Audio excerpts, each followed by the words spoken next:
Quartier général du GIGN, quelque part en banlieue parisienne. Il est 13h52. Une alerte de niveau 1 est déclenchée, état d'urgence absolu. On est à la caserne, les gens s'apprêtent à faire un entraînement et puis on reçoit un appel. Des coups de feu sont entendus. Des premiers éléments qu'on a, il y aura une tuerie en cours. Les hommes du groupe ont 5 minutes pour quitter leur camp de base, 30 pour être sur les lieux de l'opération. À 13h30, on a eu plusieurs individus armés qui sont rentrés dans un site. Les témoins font état de plusieurs victimes qui auraient été touchées par arme à feu. Le caractère terroriste de cette crise est avéré. On est à 10 minutes du lieu de crise. On a un groupe prêt à Villacoublay pour nous renforcer en hélicoptère. On n'est plus sur des briefings assis devant un tableau blanc, le schéma classique, on répète. Non, on ne peut pas perdre de temps. Une des responsabilités que j'ai, c'est que mon unité soit prête à l'instant T pour toutes les grosses crises. Et donc, j'allais dire que la première de mes missions, c'est de m'entraîner au quotidien pour être sûr que le jour J, je saurai mettre en œuvre toutes ces capacités. Équipe tireur, Jim, ok pour vous? Les docs, C'est bon. les maîtres de chiens, C'est bon. ok. Alpha, bravo, Charlie, Delta, comme d'habitude. Les tireurs, tout de suite en arrivant, vous vous mettez en place. Priorité pour nous, intervenir le plus rapidement possible.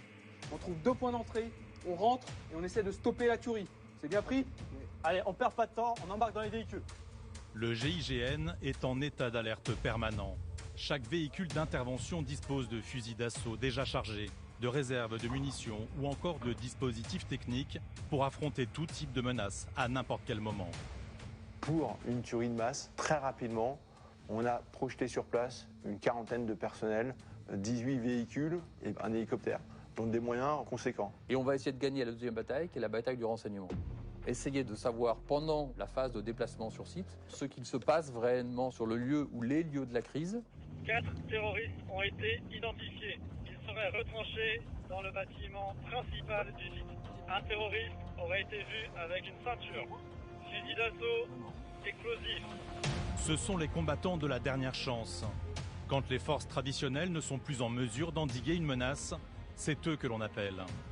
Leur mission, trouver une solution aux crises les plus extrêmes, avec toujours le même objectif en ligne de mire. C'est le sens de la devise, s'engager pour la vie. C'est que vous devez être prêt à donner votre vie pour celle d'otage. Pour la première fois, le groupe d'élite de la gendarmerie nationale, plus connu sous le nom de GIGN, a accepté de nous accueillir en son cœur. Le GIGN, c'est 300 engagements par an. Nous avons 3 pôles d'excellence. Le pôle des plus connus d'intervention, le pôle sécurité-protection et le pôle observation-recherche. Vous allez partager le unique dans le monde des forces de l'ordre et des tenues d'intervention. On est dans un métier clairement passion. Quand on vous appelle, alors vous n'êtes pas d'astreinte, et qu'on vous dit on a besoin de toi, vous ne vous posez pas la question. C'est prenez les clés de votre voiture et vous partez. Entre opérations sous haute tension, J'aimerais des armes pour faire quoi? Pour toujours buter! témoignages exclusifs, Je me suis dit, de toute façon, je m'en sortirais pas vivant. J'étais persuadé que j'allais mourir. sélection et formation des candidats à l'intégration, Eh, j'entends pas, vous voulez rentrer où? Au GIGN! J'entends pas!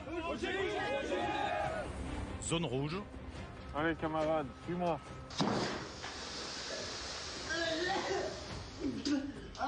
Notre cerveau, il nous dit sors. On ne reste pas là, sors. Mais nous, on se dit qu'une seule chose, c'est non, non. Reste et finis.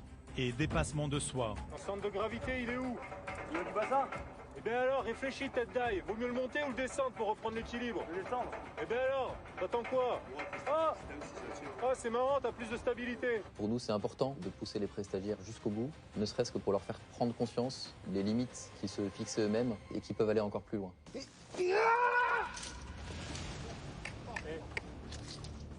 Nous allons aussi percer quelques-uns des secrets du GIGN et découvrir comment, dans l'ombre, des dizaines de militaires aux talents insoupçonnés mettent au point des dispositifs indispensables à la réussite des interventions. On ne nous voit pas, on a l'habitude de travailler dans l'ombre. On est là pour soutenir les opérationnels, c'est naturel pour nous. Entrez dans les coulisses du corps d'élite de la République, aux côtés de militaires pas comme les autres. Bienvenue au cœur du GIGN.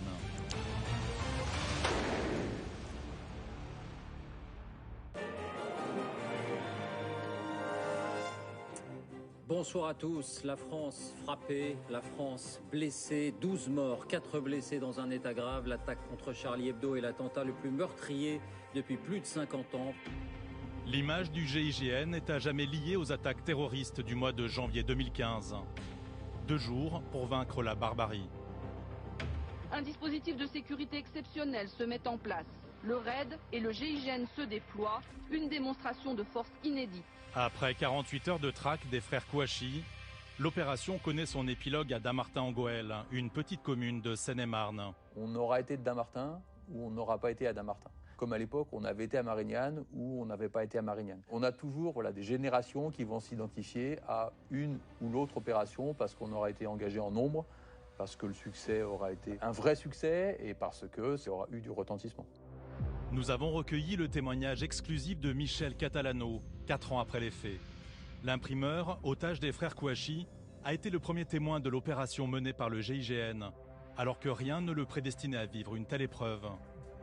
On savait, on ressentait ça, cette traque, mais j'aurais jamais imaginé qu'il puisse arriver jusque-là et surtout, évidemment, arriver dans mon entreprise. Ce vendredi 9 janvier 2015, à 8h25, Michel Catalano, l'imprimeur de Dammartin-en-Goël, retrouve son chef d'atelier, Lilian. Les 2 hommes boivent un café, sans se douter que leurs vies vont basculer. On a sonné à la porte. Et là, j'ai vu quelqu'un qui avait un lance-roquette dans le dos, une Kalachnikov, et j'ai compris assez vite que, évidemment, c'était pas des gendarmes. J'ai été voir mon collaborateur et je lui ai dit, écoute, cache-toi et coupe-le au portable. Et je me suis dirigé vers eux, dans le couloir, en pensant que c'était pour moi terminé. Et ma seule préoccupation à ce moment-là, c'était de les ralentir pour laisser le plus de temps possible à Lilian de se cacher quelque part. Les forces de l'ordre ignorent encore que les frères Kouachi sont retranchés dans l'entreprise de Michel Catalano. Mais quelques minutes plus tard, une patrouille de gendarmerie repère le véhicule des terroristes sur le parking de l'imprimerie. J'ai regardé, j'ai vu une voiture de gendarmerie qui s'arrête avec 2 gendarmes qui descendent de la voiture, une femme et un homme. Les frères Kouachi étaient en transe, quoi. Ils avaient envie d'en découdre. Et là, les frères Kouachi sortent, rafalent sur le véhicule, un des gendarmes riposte, touche un des frères Kouachi à la gorge, et tous les 2 retournent dans l'imprimerie. Il saignait, et son frère en regarde en disant la balle est ressortie, et curieusement, parce que c'est exactement les mots qui sont sortis de ma bouche, j'ai dit je suis là, ne vous inquiétez pas en fait. Puis je lui ai dit écoutez, je peux vous soigner. Le GIGN se déploie rapidement autour du bâtiment. Les terroristes refusent de communiquer avec l'extérieur. L'unité d'élite traque la moindre information. On n'a pas de notion encore d'otage, on ne sait pas tout ça, donc on prend du temps. Voilà, on étudie tous les plans, on va chercher à gagner du renseignement. Pour collecter ces informations, les experts des moyens spéciaux du GIGN mobilisent leurs dispositifs de surveillance dans l'ombre des colonnes d'assaut. Nous avons déployé des drones, des caméras, ainsi que des capteurs de prise de son pour donner un retour au chef de la situation à l'intérieur du bâtiment. Les GN s'installaient, donc on les entendait, on entendait les hélicoptères, on entendait le bruit, on voyait, tout ça se mettait en place. Donc je savais ce qui se passait en fait. Donc à l'extérieur, il y avait les frères Kouachi aussi. On déploie un dispositif classique qui nous permet de pouvoir effectuer un assaut d'urgence. Si jamais la situation se dégrade, à tout moment, au claquement de doigts, on peut monter à l'assaut. Michel Catalano est l'otage des terroristes depuis maintenant 2 heures. Et le plus jeune des 2 frères saigne toujours. J'ai refait le pansement. C'est aussi en partie ce qui m'a sauvé la vie. Et j'ai dit, je peux m'en aller maintenant. Et là, il m'a dit, allez-y, sortez. Donc j'ai commencé à marcher dans le couloir. Et j'ai entendu derrière qui se levait. Et là, je me suis dit, ils vont sortir derrière moi. Donc vaut mieux qu'ils sortent que je dise rien. Donc j'ai commencé à descendre des escaliers. La porte s'ouvre et on a le directeur de l'imprimerie qui est libéré. J'ai levé les mains, j'ai dit je suis un otage, ne tirez pas. Un gendarme m'avait reconnu, a dit tirez pas, c'est monsieur Catalano. Là, du coup, je suis à l'extérieur du bâtiment, donc j'angoisse énormément parce que je me dis que si mon collaborateur s'en sort pas vivant, psychologiquement, je m'en sortirai pas, quoi. Parce que j'aurais eu l'impression de l'avoir abandonné. Tout de suite, on le débriefe et on apprend dans son débriefing qu'il reste un de ses employés qui se serait caché à l'étage. Il est otage ou il est toujours caché? Il serait caché. Il est caché sous un évier. Je suis sur la partie arrière du bâtiment, collé à la paroi de l'entreprise, en attente, prêt à. Et là, c'est une des qualités qui est demandée aux opérateurs, c'est la patience. On peut passer du calme plat à 150 battements par minute. mais il faut être prêt à tout moment à faire feu. Regardez, il est là. Il rentre là, il est là. Il rentre là, il est là. Ouais, d'accord. Quand ils sont tous en action, en placement, la façon dont ils regardent, la façon dont ils se positionnent, on a vraiment l'impression que c'est millimétré, que rien ne peut arriver en fait. C'est très impressionnant à voir. À ce moment-là, on n'a plus le sentiment de peur. On est le groupe qui se met en route et entre guillemets que rien ne pourra arrêter. Alors que le GIGN s'apprête à lancer l'assaut final à Dammartin-en-Gohelle, une nouvelle prise d'otage, cette fois-ci en plein Paris, bouleverse les opérations. Vers 13h, une fusillade éclate porte de Vincennes. Une prise d'otage est en cours dans un supermarché cachère. Dépêchez-vous! Alors on tue! Là, les effectifs de la BRI et du RAID, qui étaient aussi à Dammartin, partent sur cette prise d'otage et on comprend rapidement que notre sort, entre guillemets, est lié. On sait que si nous lançons notre assaut, vu qu'il y a une couverture médiatique, Amédi Koulibaly regardera en direct les images et il le dira même si vous faites quelque chose contre les frères Kouachi, je tue les otages. Le GIGN et le RAID se coordonnent pour lancer un assaut simultané lorsque les frères Kouachi se manifestent. On a une première information d'un opérateur qui nous annonce avoir vu un mouvement très léger de la porte. Et 1 minute après, je crois, cette information, c'est le déluge. Les frères Kouachi, ils sortent, ils tirent sur nos personnels. Le temps semble infini, alors qu'en fait, tout se passe très très vite. On est vraiment dans une phase de combat, chacun cherchant à se dissimuler et à neutraliser les frères Kouachi, qui sont en fait revêtus de protection balistique. On les a touchés à plusieurs reprises, ils sont sous adrénaline, décidés à mourir. Ils le savent, ils vont mourir. Donc ils ne ressentent pas la douleur.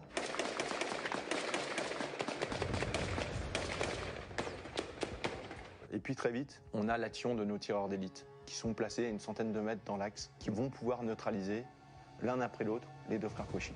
À Dammartin, l'employé de Michel Catalano est toujours caché dans l'imprimerie. Il s'agit désormais de l'exfiltrer. Si les terroristes sont neutralisés, la menace reste élevée pour les hommes du GIGN. On va prendre le Sherpa, on va faire une brèche dans la pièce la plus proche de celle de l'otage. Et là, ils vont progresser et s'assurer qu'il n'y ait aucun piège, aucune menace sur l'otage. On récupère l'otage, on l'extrait, la mission est remplie.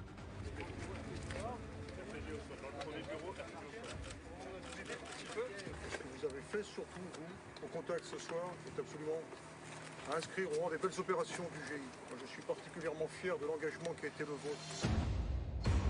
En exclusivité, ces hommes de l'ombre ont accepté durant plusieurs mois la présence de nos caméras dans le quotidien de leur mission. Nous les retrouvons en pleine intervention sur les lieux d'une crise. 40 gendarmes d'élite prennent position dans une zone d'activité des Yvelines, où se trouve le siège d'une entreprise de services informatiques. Plusieurs terroristes retiennent en otage pour une raison encore inconnue une quinzaine de personnes. L'alerte est de niveau 1, le seuil maximal. Ok, pour tous, première phase, on lance en reco le drone. On lance en reco le drone. Comme à Dammartin, la première cellule à entrer en action est celle des moyens spéciaux. On les appelle aussi les yeux et les oreilles du GIGN.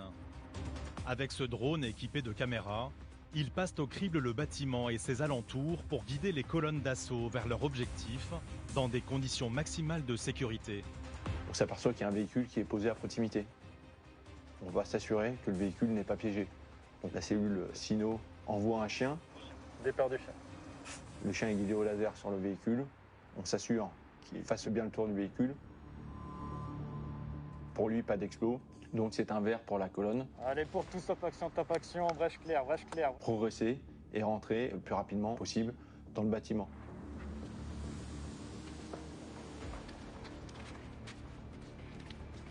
Arnaud, Bruxelles à gauche, on continue tout droit. C'est là où le commandement articule son dispositif au sol. Il faut aller vite, il faut s'interposer, il faut retrouver les terroristes.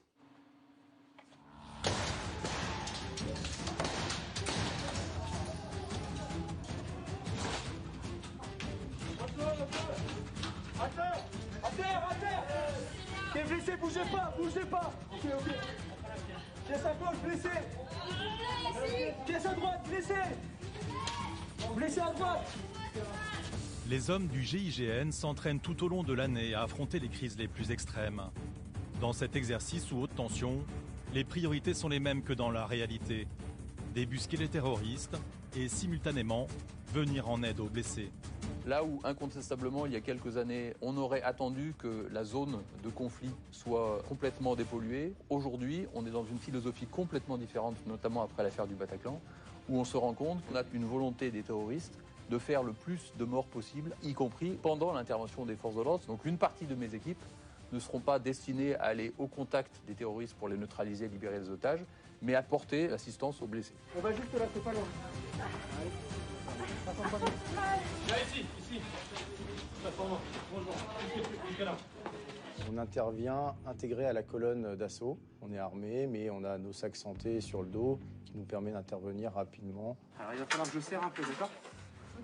L'objectif pour nous, c'est de faire un point de situation qu'on appelle en général le tour du feu. Donc on regarde l'ensemble de la zone et on essaye de compter les blessés, de les aborder et de voir leur gravité. C'est ce qu'on appelle le triage tactique. J'ai un blessé ici, abdominal, qui n'a pas de four radial. Appuyez fort ici. Très bien, il est rouge, vous appuyez fort. Gaël, j'ai le blessé rouge, j'ai un blessé rouge.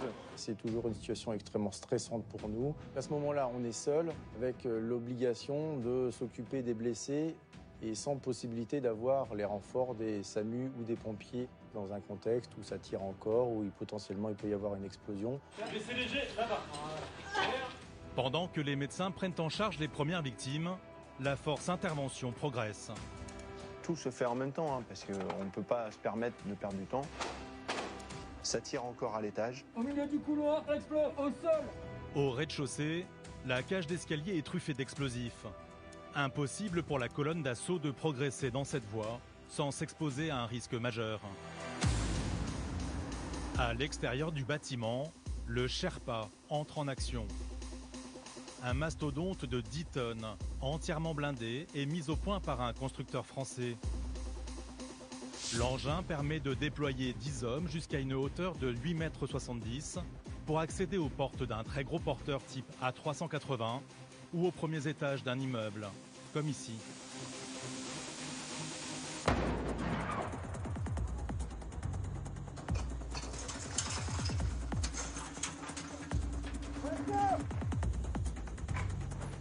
L'équipe qui est arrivée sur le Sherpa s'engouffre dans cette brèche qui est ouverte. Dans le même temps, l'hélicoptère EC-145 de la gendarmerie arrive. Tu vois, l'objectif, il est à 1 heure. Ouais. C'est parti. Et dépose une équipe de 4 à 5 personnels sur le toit.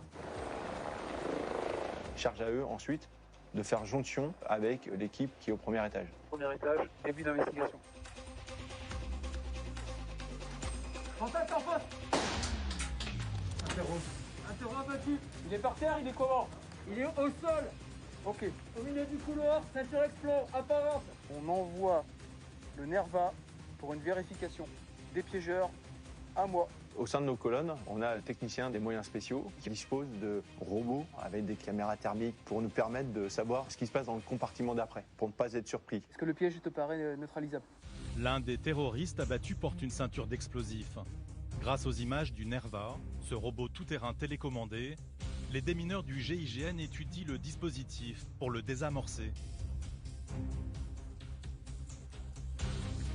Explos neutralisé, en mesure de reprendre la progression.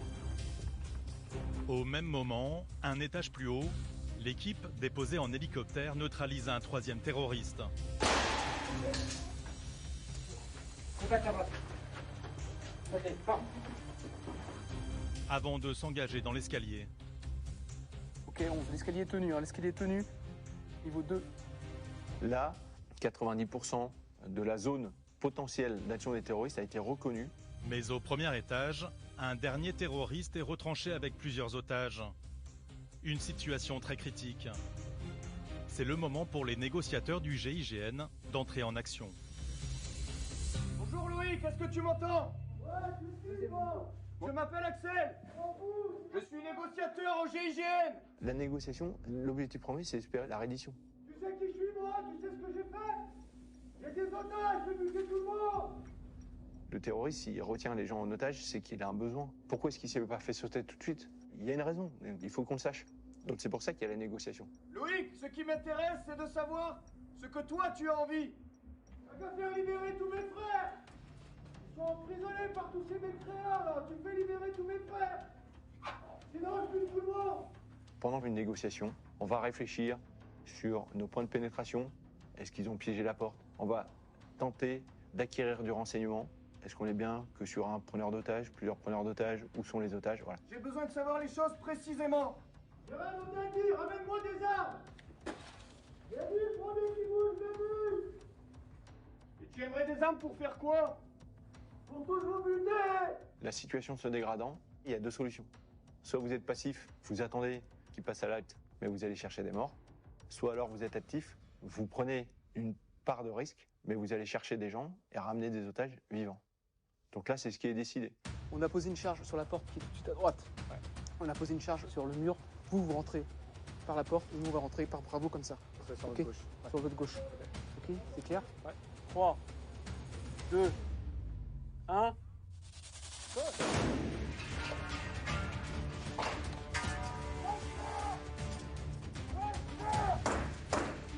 Allez les gars.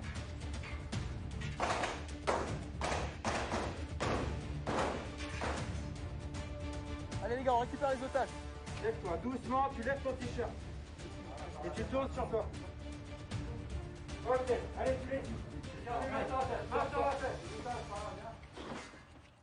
Au bilan de l'opération, 4 terroristes sont neutralisés. On a une trentaine d'otages libérés, 5 otages en urgence absolue et une dizaine d'otages en urgence relative. Le GIGN, les gendarmes d'élite de la République. Un groupe créé en 1974 dont la maîtrise suscite l'admiration d'un grand nombre de Français et dont vous allez découvrir ce soir les techniques d'avant-garde longtemps restées secrètes. 1976 à Djibouti. À bord d'un bus, 31 enfants, leur enseignante et leur chauffeur sont pris en otage par un groupe armé. Djibouti, jeudi matin, le poste de l'Oyoda à la frontière somalienne. L'atmosphère est tendue. Le GIGN est intervenu sur place avec la Légion étrangère pour libérer les otages. Et pour neutraliser les terroristes, le GIGN a mis en œuvre pour la première fois en opération cette technique de tir coordonné. 6 tireurs d'élite, on a entendu un seul coup de feu. Une détonation, 5 terroristes abattus en même temps. Mais un 6e assaillant non repéré échappe au tir coordonné et a le temps de tuer 2 enfants avant d'être finalement éliminé. Pour Christian Proutot, fondateur et premier commandant du GIGN, l'opération a un goût amer. Donc, nous avions tous l'espoir de sauver tout le monde. C'est surtout, au départ, c'était ça. Et chaque fois que nous travaillons dans cet esprit-là, pouvoir tirer tout le monde d'affaire. Et la préparation du personnel, si elle est intense, c'est dans ce but unique. Cette intervention marquée par la mort de 2 âmes innocentes a joué un rôle fondateur dans l'histoire du GIGN.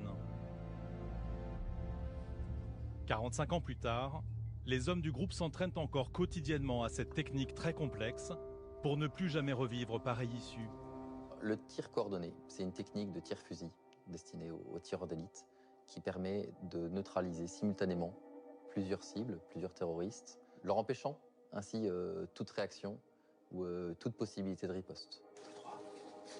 6 snipers de la force intervention se mettent en position à 200 mètres du bâtiment, camouflés dans la végétation pour ne pas être repérés par l'ennemi. Faire feu sur plusieurs cibles en même temps dans de telles conditions relève pour un tireur classique, même entraîné, de la mission impossible.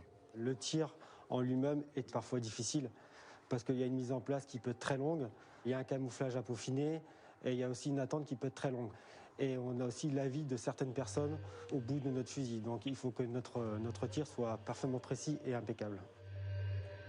Les 6 snipers sont opérationnels, prêts à tirer dans un même élan sur 3 cibles matérialisées par des ballons. L'intérêt pour nous, c'est qu'il n'y ait qu'une seule détonation et plusieurs cibles qui tombent en même temps. À tous les tireurs de PC, voici vos objectifs. Tireur numéro 1, tu traiteras vert. 2, vert également. Tireur numéro 3, tu traiteras rouge. 4, rouge également.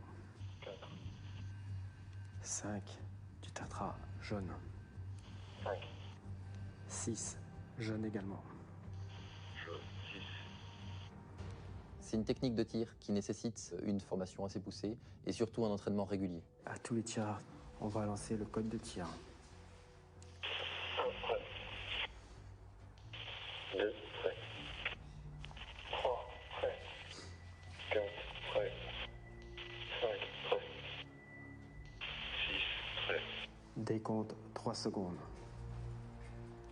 3, 2, 1. Feu! À l'image de l'opération de Djibouti, l'histoire du GIGN, constituée au départ de 25 hommes contre 400 aujourd'hui, s'est écrite au fil de ces interventions emblématiques et des attentats terroristes qui ont ébranlé la France. Il était 17h12 quand les gendarmes du GIGN ont donné l'assaut à l'Airbus d'Air France dont des terroristes islamistes algériens avaient pris le contrôle depuis samedi. 1994. À l'aéroport de Marignane, la prise d'otage se poursuit 48 heures durant, avec 220 passagers à bord de l'Airbus, jusqu'au dénouement. Oh merde, il y en a même qui est touché. L'opération se solde finalement par un succès. Les 4 terroristes sont abattus et les otages libérés. Les images de l'assaut sont diffusées dans le monde entier. Toutes les unités d'élite de la planète saluent la précision de l'intervention.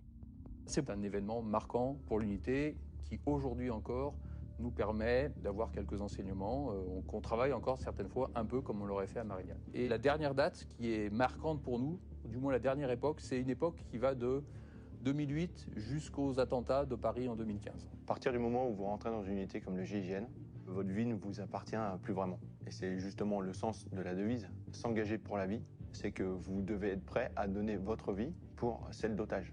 C'est une préparation au quotidien. Elle sert à ça, c'est la sélection. Elle sert à voir si les gens sont capables d'aller jusqu'au bout. Ça sert à rien d'avoir des gros muscles, de courir très vite, si au final, vous n'êtes pas capable de franchir la porte pour aller chercher l'otage. Pour sélectionner ses nouveaux membres, le GIGN organise chaque année une session de recrutement, accessible uniquement aux gendarmes ayant moins de 34 ans. Je suis le commandant de la force formation du GIGN. Je vous accueille aujourd'hui pour cette semaine de tests opérationnels. Elle est importante pour nous parce qu'elle va permettre aux instructeurs de déceler parmi vous ceux qui ont les compétences à la fois physiques, intellectuelles et mentales. Ceux qui s'imaginent que nous ne recherchons que des athlètes se trompent lourdement et malheureusement ce ne sont pas ceux-ci qui seront retenus à la fin de la semaine. Chaque année, 200 militaires tentent leur chance. Mais après des semaines d'épreuves, au-delà de leurs limites, ils ne seront qu'une vingtaine à intégrer le groupe d'élite. Le GIGN, c'est une très belle unité. C'est une unité qui apporte des satisfactions à ceux qui y servent, bien au-delà de leurs espérances. Et pour faire un jour partie de ceci, montrez-vous durant cette semaine à la hauteur de la haute image que vous avez du GIGN. Depuis que je suis adolescent, je m'entraîne pour les tests du GIGN. Ça représente tellement de choses à travers son histoire, à travers les différentes interventions, que de travailler avec les meilleurs, c'est pour moi le rêve. Alors maintenant, la balle est dans votre camp. À vous de nous montrer ce que vous avez de plus beau, ce que vous avez de plus authentique, de plus sincère. Donc à tous, je vous souhaite bon courage pour cette semaine. Bravo! Major, ils sont à vous. À vos commandements, repos. Asseyez-vous. Vous avez aux extrémités de chaque table une feuille.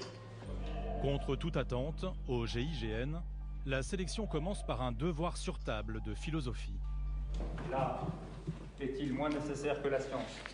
Vous avez 45 minutes. La dissertation de culture générale nous permet de voir comment ils se comportent face à quelque chose d'inattendu. Quand on arrive au GIGN, on s'attend peut-être à ramper dans la boue, à faire des tractions, à faire des pompes. Mais pour être au GIGN, il faut être synthétique, il faut être ordonné et il faut avoir cette capacité d'analyse. C'est pas une épreuve éliminatoire non plus, mais ça nous permet d'avoir déjà une idée de la manière dont le candidat réfléchit. Comment est-ce qu'il peut retomber sur ses pattes face à quelque chose auquel il n'était pas préparé. Après la tête, les jambes et les bras. Et arrache-toi là. Allez, oh! Allez, on serre. Allez, action là! Allez! Sois lucide, réfléchis! Mets les pieds, mets les pieds. Faut te brûler les mains. Ça le temps pour les gros, hein. Dans ce gymnase, les candidats sont mis à rude épreuve. Se hisser à 8 mètres de haut, à la seule force des bras, mais aussi effectuer des abdominaux, tractions et pompes jusqu'à épuisement. Je dois entendre claquer le... Ok. Le plus dur, c'est l'enchaînement des épreuves. Les candidats enchaînent les épreuves les unes après les autres avec un minimum de récupération. Et c'est pourquoi il faut être entraîné correctement pour pouvoir parvenir au bout de cette épreuve. 8.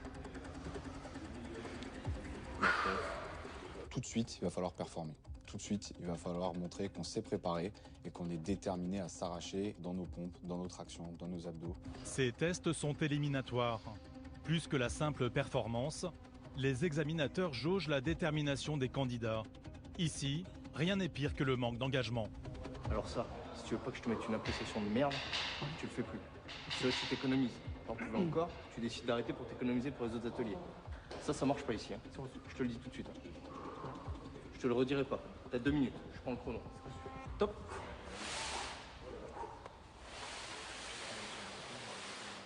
Comment on dit Prends ton temps surtout. Hein. Qui va piano, versano. Qui va piano va pas au bout de la corde. Non, il n'y a pas... Allez! Allez, laisse tomber, tu monteras jamais. Alors, viens voir ici. 16 tractions. Déjà, ça partait très très mal. 68 abdos, c'est correct. 40 pompes, c'est nul. Et échec à la corde. Comment je peux parler en bien de toi? Donc, tu auras l'annonce tout à l'heure, mais bon, c'est foutu quoi. J'étais plutôt confiant parce que je m'étais préparé pendant plus d'1 an justement pour revenir plus fort. Et voilà, finalement c'est que ça n'a pas suffi, c'est comme ça. Et c'est rageant, c'est comme ça. Comme ce jeune gendarme dont c'était la seconde tentative. 30 candidats ont été éliminés après ces premières épreuves. Pour les autres, les tests continuent, mais déjà l'heure est au recadrage. Pour les 2 qui ont recommencé les tractions. Tiens, Gogo, viens avec moi. Mets-toi devant tes camarades et dis-leur pourquoi t'as recommencé. Sur les 7 tractions, j'ai pas tiré le max du max. Je me suis économisé pour grimper la corde. Voilà. On n'est pas né de la dernière pluie. On sait voir quelqu'un qui s'arrache et quelqu'un qui s'arrache pas. C'est inadmissible de s'économiser sur un max de traction. D'accord? Vous en êtes qu'à la première soirée. C'est que la première soirée. Et ça, c'est que la semaine de sélection. Donc le premier qui s'économisera, qu'il le sache. On le saura. Ça marche? Ça marche? Il est 22h, les candidats sont épuisés. Mais le plus dur reste à venir.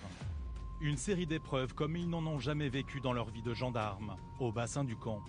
D'abord, le 100 mètres nage libre, en un minimum de temps.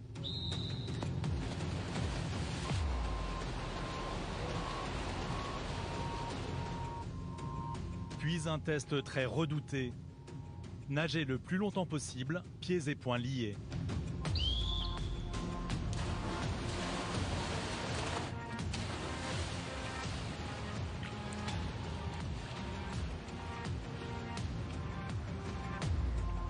Allez, c'est bien, c'est bien. Allez, c'est bien.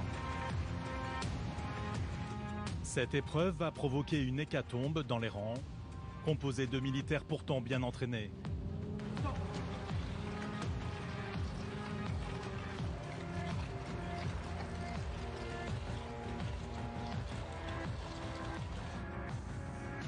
Il nous reste quoi, 39, non? 39. En fin de journée, il ne reste que 39 candidats sur la centaine alignés ce matin. C'est toujours difficile d'écarter des candidats qui sont motivés, qui sont entraînés, qui font de très bonnes performances sur une épreuve et qui sont moins bons sur l'épreuve suivante. Maintenant, ce qui fait l'excellence du GIGN, ça passe aussi par là, par un recrutement de bonne qualité. Le lendemain matin, réveil musclé pour les 39 rescapés des épreuves de la veille. Leur instructeur a vu défiler des générations de candidats au groupe d'élite de la gendarmerie. Et il n'est pas réputé pour son tempérament magnanime. Nous, avant tout, ce qu'on recherche, c'est bien un esprit guerrier. Il faut le chasseur, le combattant. Voilà, quelqu'un qui traque. Vous voulez rentrer où les 9 là? Je veux 7 volontaires! Rapidement!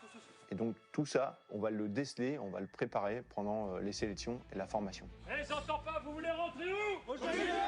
J'entends pas! Au GIGN! Quand je demande 7 volontaires, j'en veux 40 qui se lèvent! 1!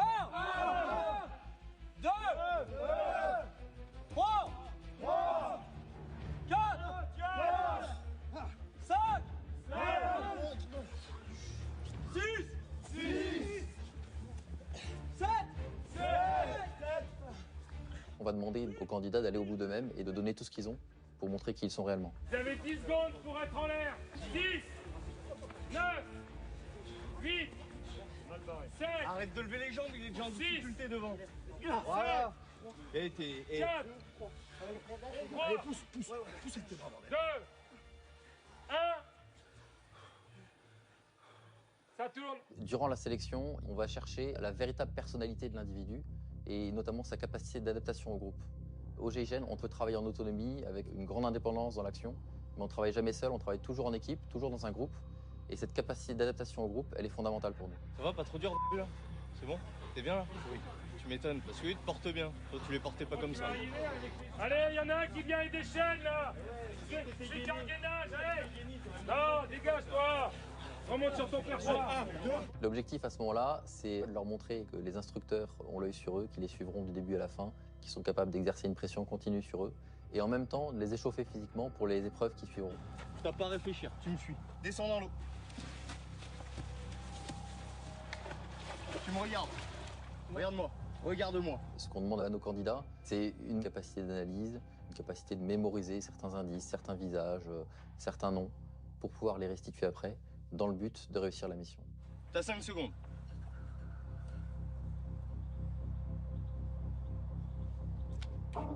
Sors de l'eau en rampant.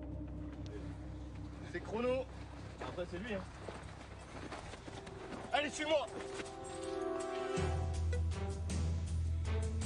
On sait qu'on va devoir faire la meilleure performance possible. On est regardé, on est scruté chaque seconde.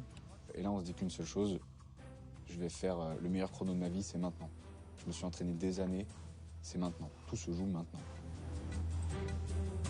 Tu prends, tu fais le tour du pot et tu reviens, ok? Tu prends comme tu veux. Prends ton temps, t'as raison. J'arrête le chrono si tu veux. Pêche-toi, il a pris une balle, hein. Il n'y a pas de temps de répit, il n'y a pas de temps de repos. Ce qui m'a le plus marqué pendant les tests, c'est la capacité du corps humain à passer outre certaines souffrances. Allez, relève-toi, suis-moi. T'es en train de te faire rattraper, là.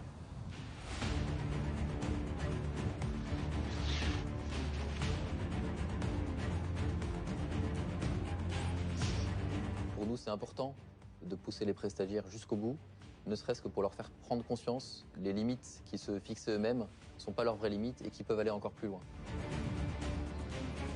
Accélère à chaque fois que tu passes l'obstacle. Allez!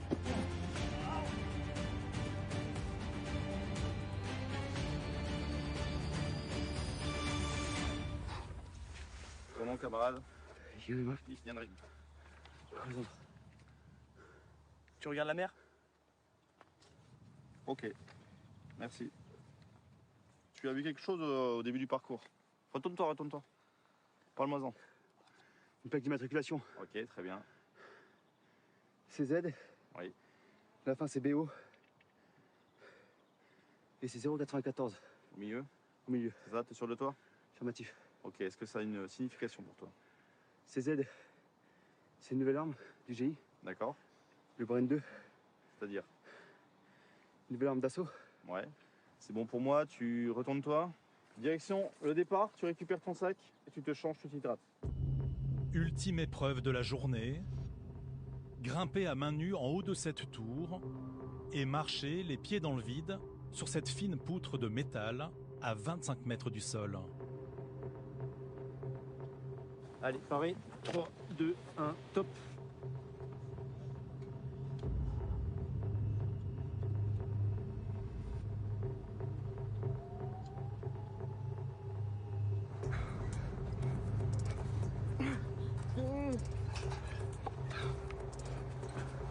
Arrivé! Allez, viens me voir. Tu vas passer par au-dessus, t'accrocher. Et fais-moi rêver parce que depuis tout à l'heure, les mecs ils passent comme des gros sacs et ça commence un peu à m'agacer.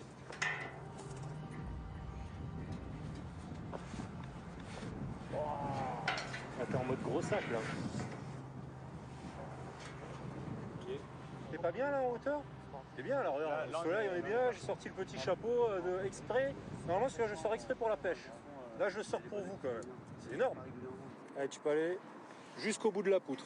Arrivé au bout de la poutre, tu te mettras pieds joints.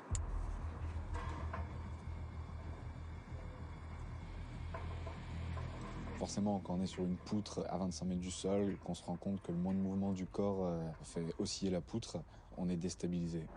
Allez, encore un petit peu. Hein? Voilà, tu peux encore grappiller un petit centimètre. Allez. Un petit chouïa. On est pas mal là. Il y a combien de personnes en bas là? 1, 2, 3, 4, 5, 6, 7, 8, 9, 10, 11, 12 avec la personne qui court, 13. On est là, on n'est pas serein forcément, on est déstabilisé et pourtant il faut réfléchir et pas raconter n'importe quoi aux instructeurs. J'avais compté 42 mais ça bouge. 42 là déjà, t'as déjà compté 42 personnes là? C'est un peu de ma gueule là, j'ai l'impression. En bas elle s'appelle Sandrine. Ouais. Tu la trouves comment? Sandrine elle est très gentille. Allez? Très gentille. Sandrine, tu es très gentille. Bon apparemment elle s'en branle. L'instructeur qui est en charge des tests a une certaine liberté. Lui, il va chercher à voir jusqu'où les candidats sont à l'aise. Tu connais une chanson? Je n'étais rien et voilà qu'aujourd'hui... Plus fort. Bah, je n'étais rien et voilà qu'aujourd'hui je suis le gardien du sommet de ces nuits, je l'aime à mourir. Jeanneton prend sa faucille, la rirette. Jeanneton prend sa faucille. C'est bon, laisse tomber, laisse tomber. C'est un fameux 3 mois, fin comme un oiseau, Iseo, Tantillano. Tu peux chanter et aller jusqu'au bout en même temps. Oula, oulala, oulala. L'intérêt pour nous est de voir si les candidats, malgré ces 25 mètres de vide en dessous d'eux, malgré cet équilibre instable de la poutre, vont continuer à rester lucides. Oulala, on a peut-être un champion. Un centre de gravité, il est où? Non, réponds-moi. Il est où? Tu me dis pas ça? Eh bien alors, réfléchis tête d'ail. Vaut mieux le monter ou le descendre pour reprendre l'équilibre? Le descendre. Eh bien alors, t'attends quoi? Ah, c'est marrant, t'as plus de stabilité. On a tous des limites à un moment. L'intérêt de ce genre d'épreuve, c'est de détecter aussi les limites d'un candidat. Est-ce que tu sais ce que c'est qu'une manche à air? Oui, c'est pour les avions. C'est pour? Pour les avions, pour indiquer les Fais-moi directions du du vent. musique pendant qu'il parle, ok? Faut faire deux choses en même temps. Un candidat qui est très à l'aise sur la poutre, on va lui faire une série d'exercices pour essayer de le mettre de plus en plus en difficulté, pour essayer de voir jusqu'où il peut aller et jusqu'où il est à l'aise. Arrête-toi, mets-toi bien dans l'axe. Tu te mets sur un pied. Tu comptes jusqu'à 7. 1, 2, 3, 4, 5, 6, 7. Pourquoi tu reposes ton pied? Dis pas pardon, pourquoi tu reposes ton pied? Je te pose une question. T'étais pas stable? Pourquoi tu reposes encore ton pied? Ce qui sera vraiment éliminatoire pour nous, ce sera le candidat qui perdra ses moyens, qui perdra sa lucidité, qui sera plus en mesure de réfléchir correctement et malgré l'appréhension du vide. Allez, repose-le, maintenant tu peux revenir.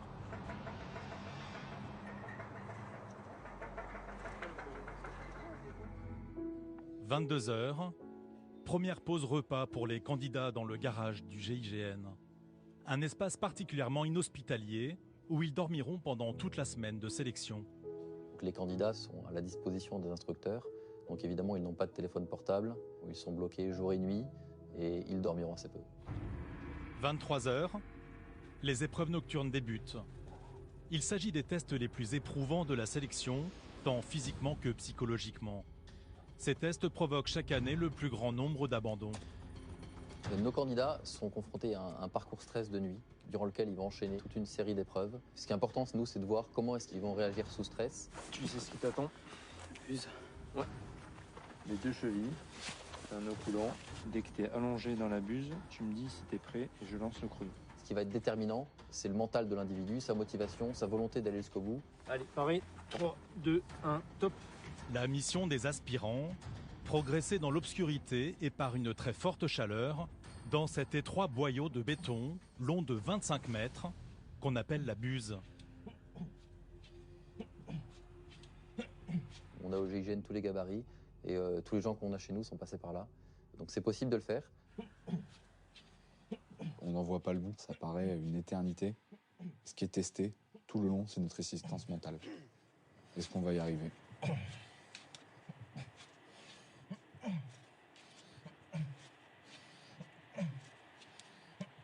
Ça nous permet de tester aussi si les candidats sont claustrophobes ou pas, s'ils conservent leurs moyens alors qu'ils sont en milieu très confiné, et si malgré ça, ils arrivent à rester lucides jusqu'au bout. Allez, allez, jusqu'au bout là. Bien sûr que cette épreuve est éliminatoire. J'arrête le chrono quand ton corps est sorti. Allez. Allez, allez.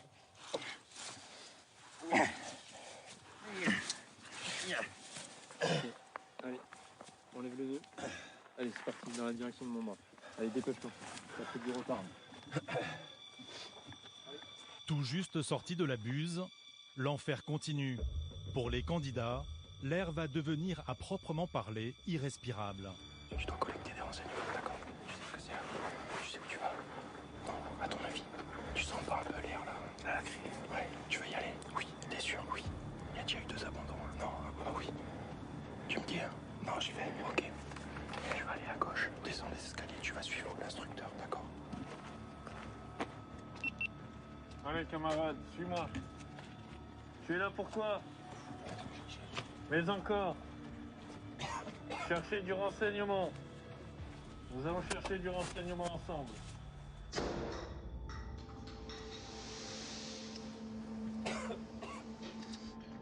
Allez, dépêche-toi. Les premières secondes, c'est les pires. On peut plus du tout respirer. On est dans une confusion totale. L'envie de vomir, elle est très présente. C'est vraiment une suffocation totale. C'est bon. C'est bon? Allez, tiens-toi à moi. Le gaz lacrymogène, il est fait normalement pour être utilisé en milieu ouvert, là où il sera dispersé rapidement. Là, on diffuse le gaz dans un milieu clos, dans une petite pièce, où le gaz va stagner et il va être de plus en plus agressif. C'est juste horrible, on suffoque, on voit même pas à 50 cm devant soi, et pourtant on a une mission à accomplir dans cette pièce.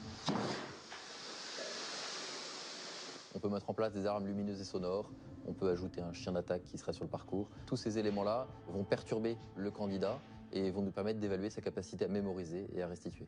Tout ce que tu vois, tu le retiens. Allez, camarade. Regarde autour de toi.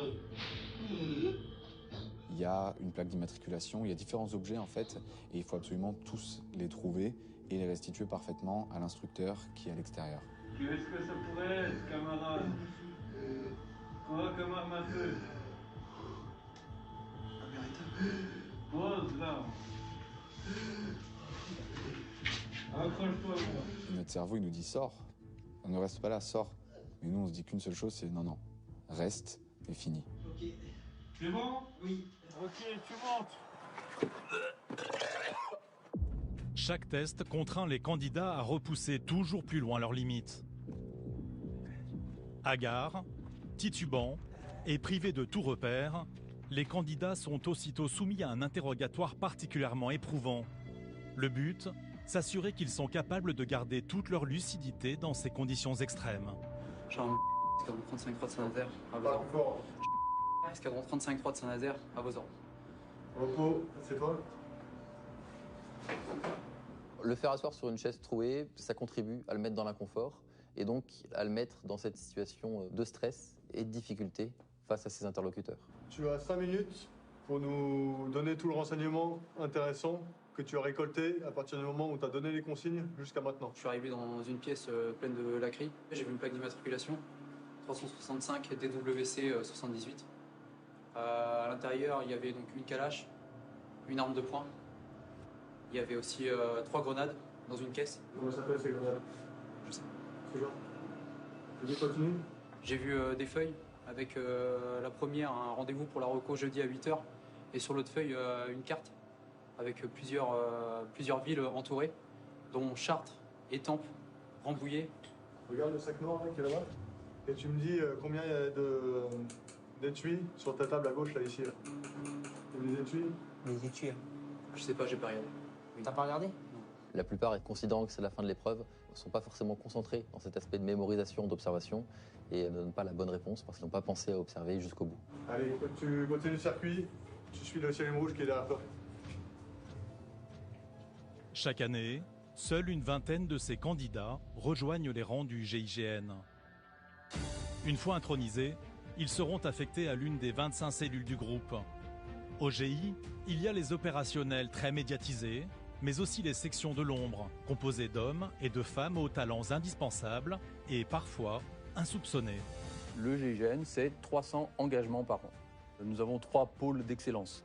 Le pôle le plus connu d'intervention, le pôle sécurité-protection et le pôle observation-recherche. La force protection est composée d'une centaine d'opérationnels engagés à l'étranger sur des zones de conflit pour sécuriser les ambassades et protéger au quotidien le corps diplomatique. Ces gendarmes d'élite assurent aussi la sécurité du président de la République. La force observation-recherche est quant à elle spécialisée dans la filature et le renseignement.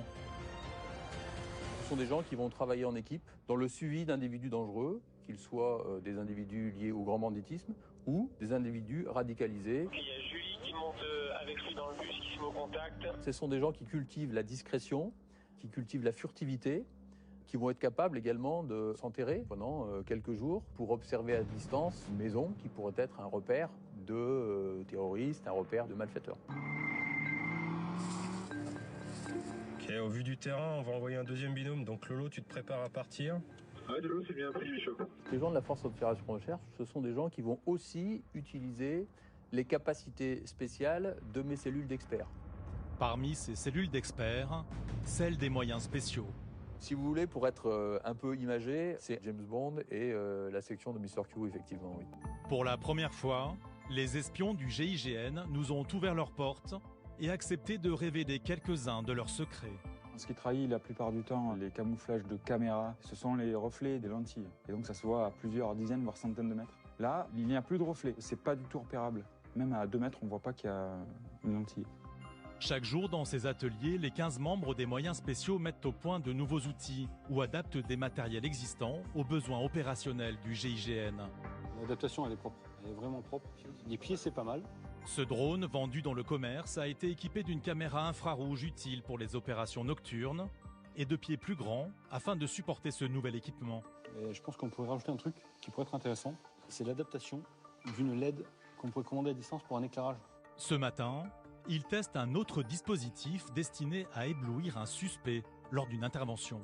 Vu la puissance des LED qu'on a reçue, là, on vient se la mettre comme ça, là, en support, télécommandé. On lui donne un angle à 45. Et je pense que là, il y a moyen... tu vois, ça peut vraiment envoyer du steak.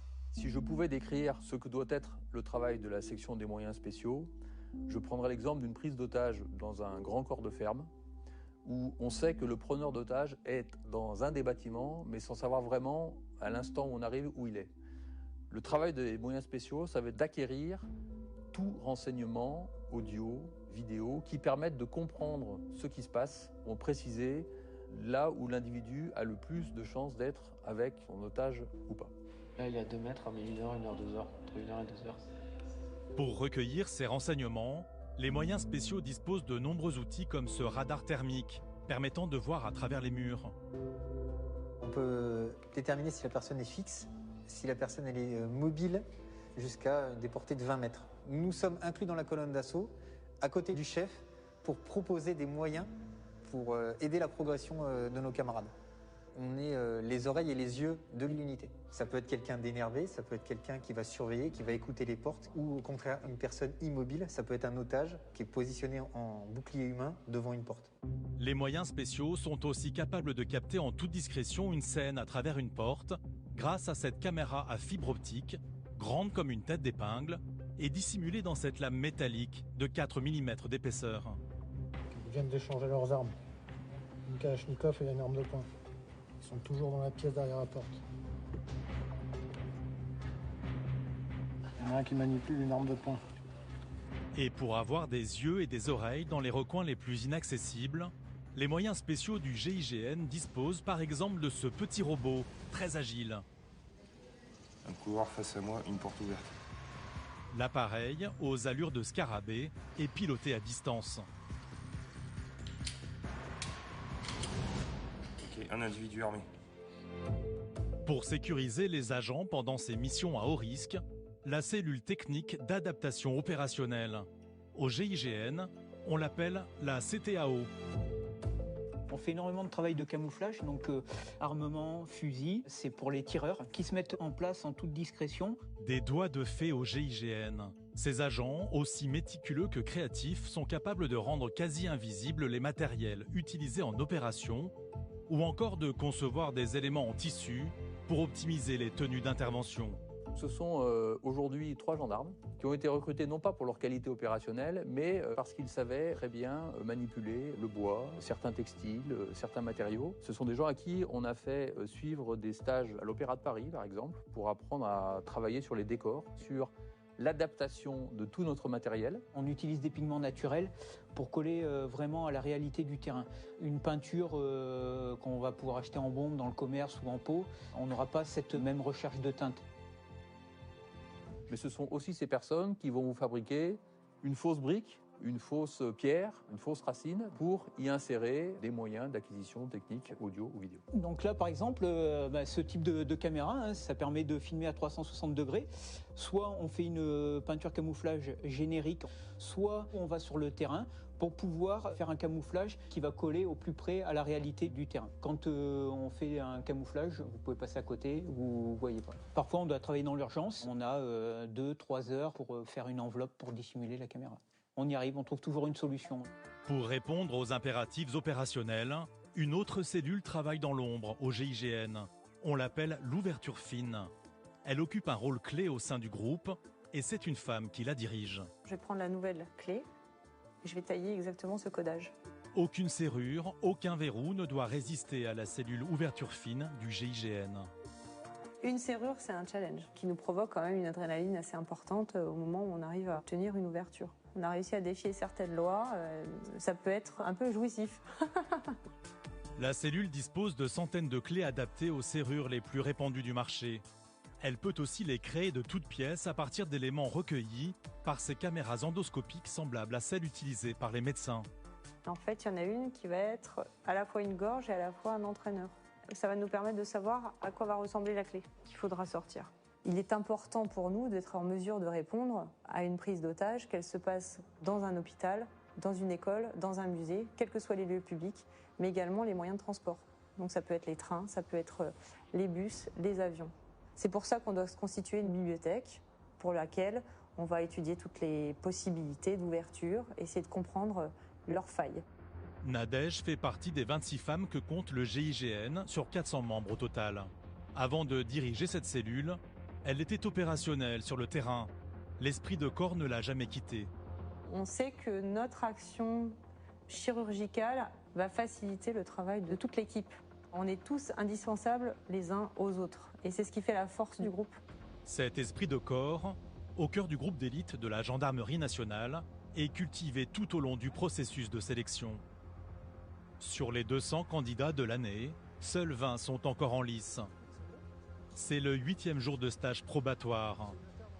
L'une des toutes dernières étapes à passer pour intégrer le GIGN. Un test où la force mentale des candidats va encore être éprouvée. Le saut de pont à 25 mètres de hauteur, suspendu à de simples cordes de montagne.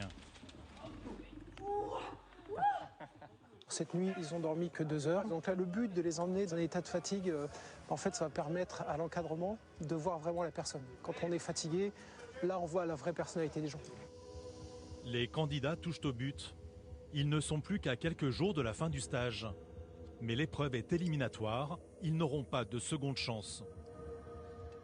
Allez, monte sur le parapet.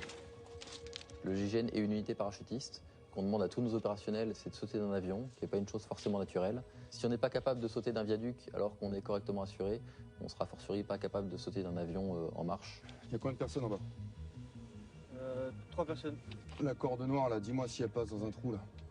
Non. Je vois pas. On cherche forcément à titiller le candidat de façon à l'amener à un niveau de stress encore plus que l'instant présent où il est face au vide.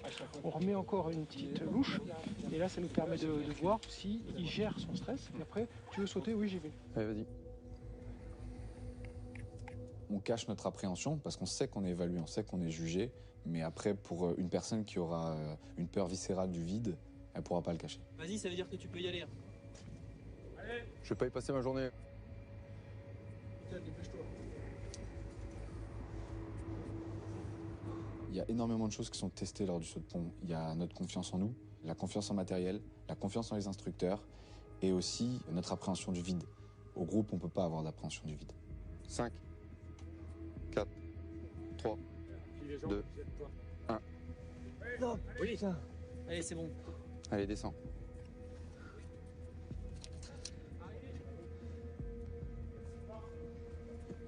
Plie et vas-y. Plie et vas-y.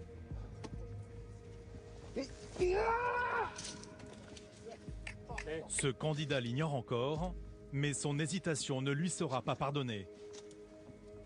C'est pas naturel de se jeter d'un pont comme ça, mais c'est notre métier à la formation de mettre des personnels dans les unités opérationnelles sur lesquelles on est sûr à 100%.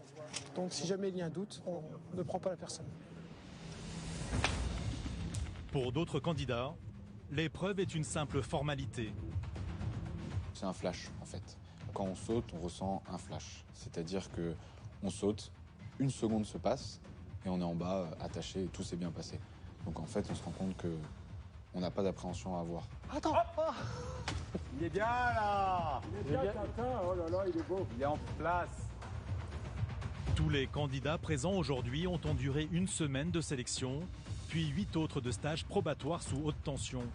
Pour recruter les meilleurs éléments, le GIGN repousse toujours plus loin les limites.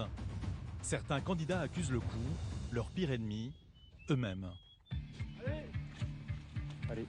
En plus, si tu réfléchis, il a eu le top ou il l'a pas eu? Si, il a eu le top, alors mine-toi. Il ira plus. Je vais pas te le dire 10 fois, Ryan. 3, 2, 1, top. Allez, on le descend, fini. Qu'est-ce que tu fais là? T'as pas entendu là? Descends. Oh, t'as pas entendu? Descends. Dernier coup, tu descends d'un côté ou de l'autre, dépêche-toi. Descends. Allez, jeune homme. Allez, descends là, écoute ce qu'on me dit au moins. Descends derrière toi. Allez, Oh, détends-toi. Regarde-moi. Il est plus là, il est plus là le mec. non, c'est pas sûr. Écoute ce que dit l'instructeur, t'es pas assuré là. S'il te demande de descendre, tu descends. Regarde-moi. Descends derrière. Descends. Derrière, maintenant. Allez.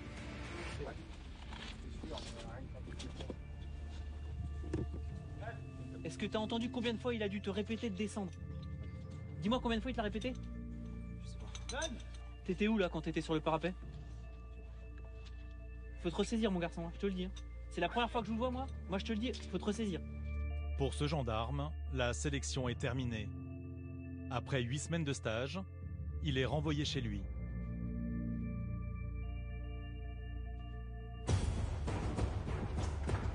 La veille, les candidats n'avaient dormi que 2 heures. Aujourd'hui, ils vont être arrachés à leur sommeil au cœur de la nuit, après seulement 1 heure de repos.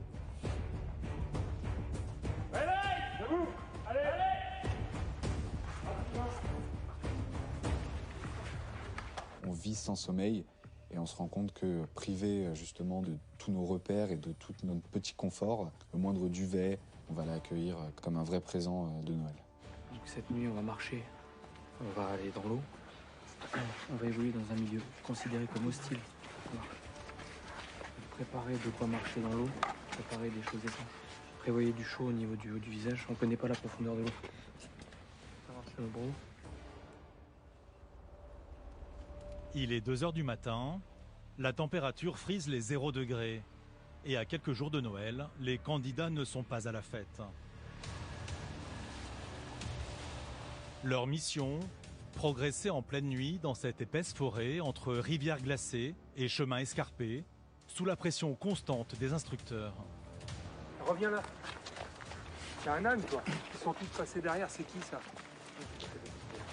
Quoi? Tu voulais passer devant pour que si jamais il se passe un truc, il t'allume le cul? C'est qui? Je t'ai demandé ton nom. Bon, ouais, t'es un abruti. C'est qui devant? C'est qui devant? C'est quoi ton nom? C'est juste devant moi. Et vous allez finir par rater le rendez-vous. Activez dessous là. Allez, on perd pas de temps. On enchaîne. Toutes les épreuves qu'on va leur demander durant le stage probatoire, c'est le genre d'effort qu'on peut leur demander demain en opération.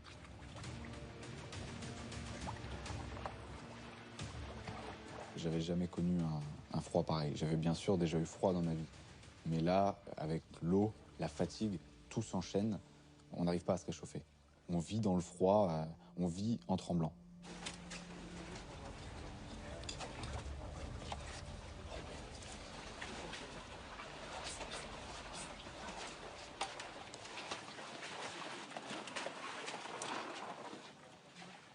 il aura fallu attendre le 15e pour que vous vous aidiez à sortir du trou là. Continuez, hein, vous l'avez la bonne mentalité. Hein. Le fait de passer 6 heures avec eux au plus près, là, ça nous permet de voir des attitudes qu'on ne verrait pas forcément. Des gens qui vont aider leurs camarades ou au contraire, des gens qui dans le froid et la douleur vont penser plus à leur confort, vont oublier l'aspect tactique. Et plus que tout, ce qui compte chez nous, ils vont oublier le confort de leurs camarades. Donc ça c'est très important et c'est pour ça que d'être au cœur de l'exercice, ça nous aide à voir ce genre de petites choses. Allez, dépêchez-vous, faut pas rester là. Chef, on y va là.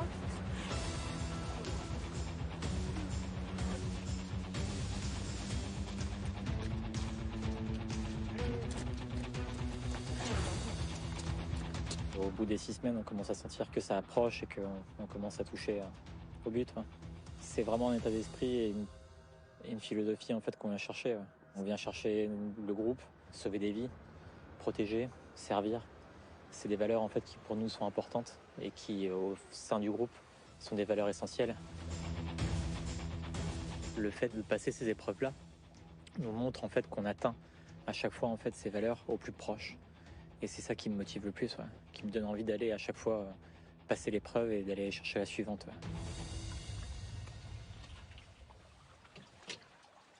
Pour chaque homme ou femme intégré au GIGN après des mois de sélection puis de formation, un examen de passage, immuable depuis la création du groupe en 1974, le tir de confiance.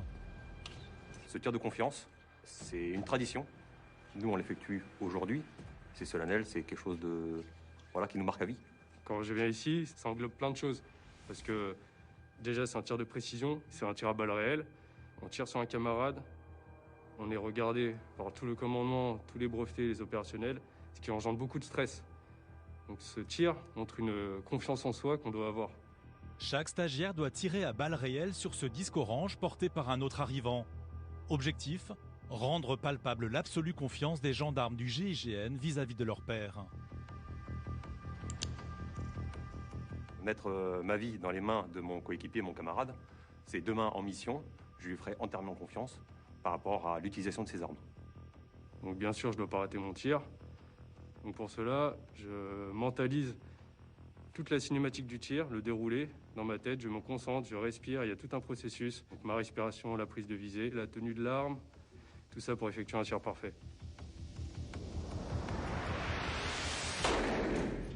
Si le tir est réussi, on a prouvé à tous les opérationnels qu'on est apte à servir. Ça nous lie d'une certaine façon, c'est pas tous les jours qu'on se fait tirer dessus, ça représente beaucoup de choses pour nous.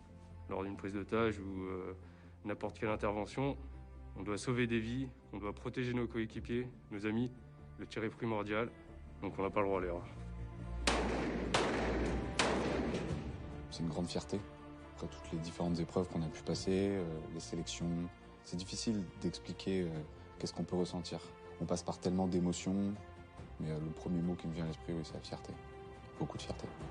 Fierté, solidarité, dépassement de soi, rigueur. Des valeurs perpétuées au quotidien par les membres du GIGN pour demeurer l'un des corps d'élite les plus réputés au monde, près d'un demi-siècle après sa création. Et faire écho à la devise du groupe inventée par le colonel de réserve Eric, s'engager pour la vie.